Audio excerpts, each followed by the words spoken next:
तो दोस्तों हम आज की कहानी को शुरू करते हैं। ये घटना जब हुई उस समय मेरी उम्र 9 साल की थी और ये घटना 1999 की है। उस समय मैं, मेरे पिताजी, मेरी मासी और मेरी माताजी, हम 4 लोग मिलकर हमारे गांव के रास्ते में पड़ने वाली एक जगह थी, वहां जा रहे थे। दरअसल वहां किसी दूर के रिश्तेदार की कोई शादी थी, उसी में हम सभी लोग जा रहे थे। रात के कुछ 11:30 बज चुके थे और अब भी रास्ते में 100 किलोमीटर जितना बाकी था हमें पार करने के लिए। तभी मेरी मासी की तबीयत अचानक से खराब होने लगी।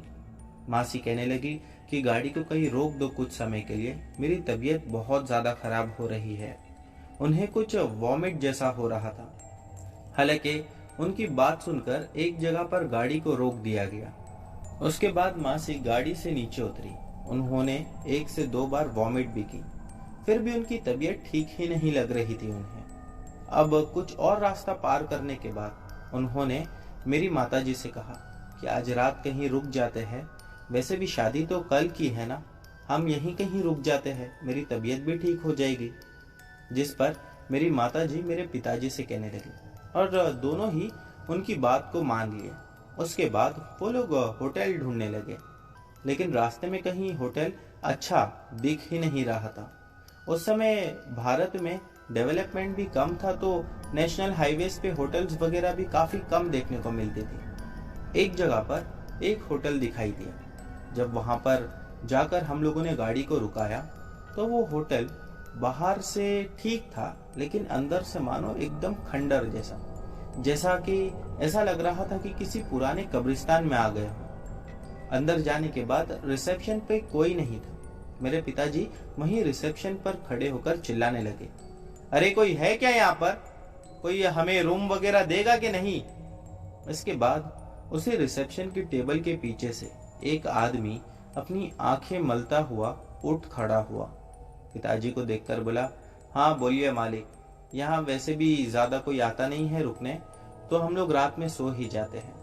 एक बात अजीब ये भी थी कि उस होटल की पार्किंग एरिया में सिर्फ हमारी एक गाड़ी पार्क थी, जिससे ये बात तो उस समय समझ में आ गई थी कि इस होटल में हमारे अलावा और शायद कोई नहीं रुका है।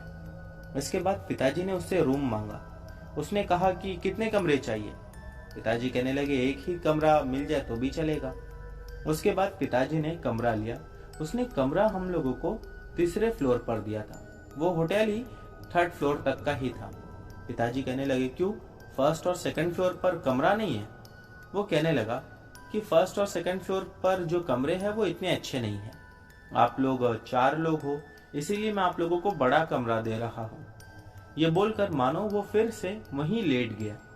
मैं, पिताजी, हम सभी लोग ऊपर चले गए। कमरे में घुसते साथ मेरी मम्मी मेरे पिताजी से कहने लगी कि कमरा थोड़ा सा भारी लग रहा है, पता नहीं मुझे यहाँ पर कुछ महसूस हो रहा है। मेरी मम्मी पिताजी से ये सब बात कर ही रही थी कि अचानक से उस रूम की खिड़की में से एक आवाज आई। वो आवाज ऐसी थी जैसे मानो किसी ने छोटे छोटे कंकर उस रूम की खिड़की पर मारे हो। मम्मी तुरंत उस रूम की खिड़की के पास गई। जाकर देखा तो वहां उन्हें कोई दिखाई भी नहीं दिया। रास्ता भी बिल्कुल सुनसान था और हमें जो विंडो फेसिंग मिली थी वो होटल के बैक साइड की थी। वहां जहां तक नजर जा रही थी वहां तक बस अंधेरा ही अंधेरा नजर आ रहा था। और मेरी मम्मी ये कह रही थी कि यहाँ पर अंधेरा तो ठीक है, लेकिन पता नहीं अजीब सी मनहूसियत भी महसूस हो रही है। इसके बाद वो कमरे में मौजूद सभी लोगों से कहने लगी, कुछ भी हो जाए रात में कोई भी खिड़की मत खोलना, और अब सभी लोग जल्दी जल्दी से अपने अपने बिस्तर पर सो जाओ। सुबह उठते साथ हम यहाँ से निकल चलेंगे। मासी की तबीयत खराब थी, तो इसीलिए मासी और मेरी मम्मी ये दोनों ही बेड पर सो गए और फिर नीचे के बेड पर मैं और मेरे पिताजी सो गए। लगभग रात के 2 बजे के आसपास मेरी मम्मी को मैंने देखा कि मेरी मम्मी बेड पर खड़ी है। मुझे ऐसा लगा कि शायद मैं अब भी नींद में हूँ। मैंने अपनी आंखों को मसला और दोबारा देखा तो पाया कि मेरी मम्मी सच में बेड पर खड़ी हुई थी। मैं वहीं पर उठकर बैठा और मम्मी को चिल्लाने लगा, मम्मी क्या हुआ, तुम ऐसे खड़े क्यों हो? सो रहे क्यों नहीं हो? लेकिन मम्मी ने कोई जवाब नहीं दिया। मैं भी ये बात कर ही रहा था कि अचानक मैंने देखा जो मेरी मासी मम्मी के बाजू में सोई हुई थी वो एकदम से पता नहीं कैसे डरावनी लग रही थी, जैसा कि मानो उसके चेहरे पर किसी ने बड़े बड़े पत्थरों से मारकर चेहरे को कुचल दिया हो।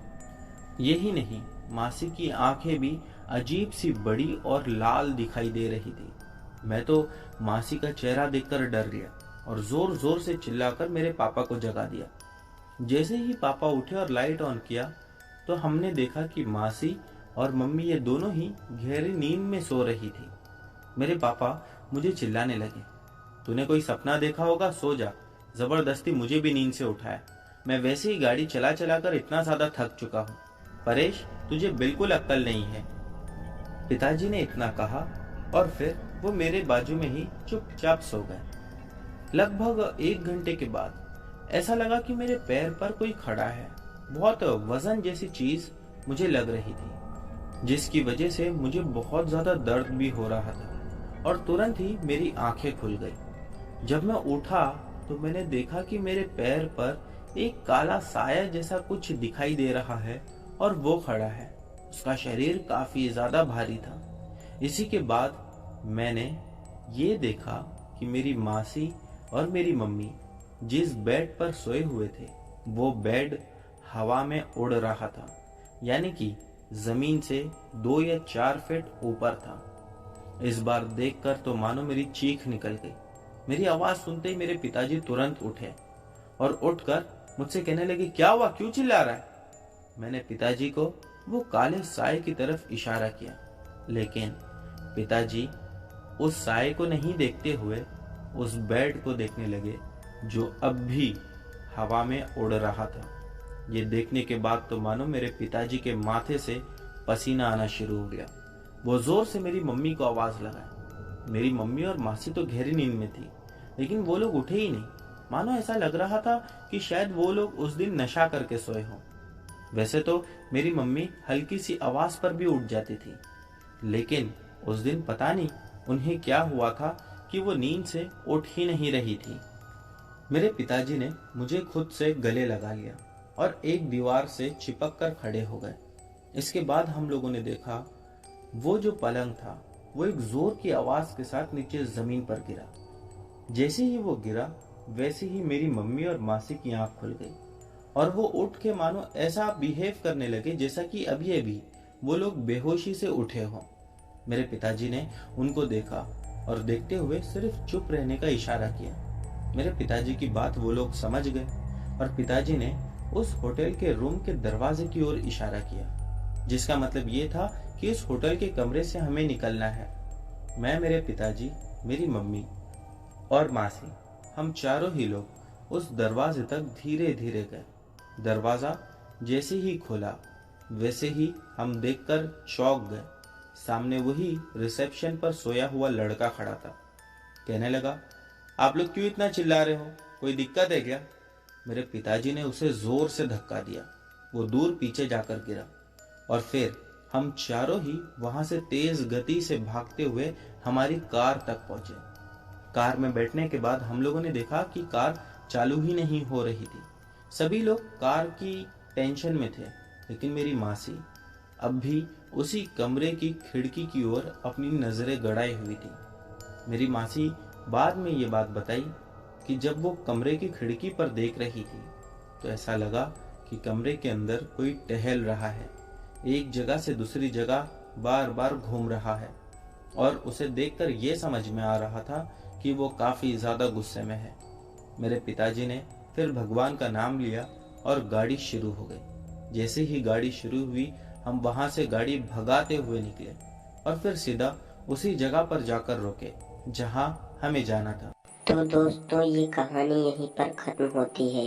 अगर आपको ये कहानी पसंद आई हो तो हमारी वीडियो को लाइक करके चैनल को सब्सक्राइब कर दें और हमें कमेंट में ज़रूर बताएं कि आपको ये कहानी कैसी लगी।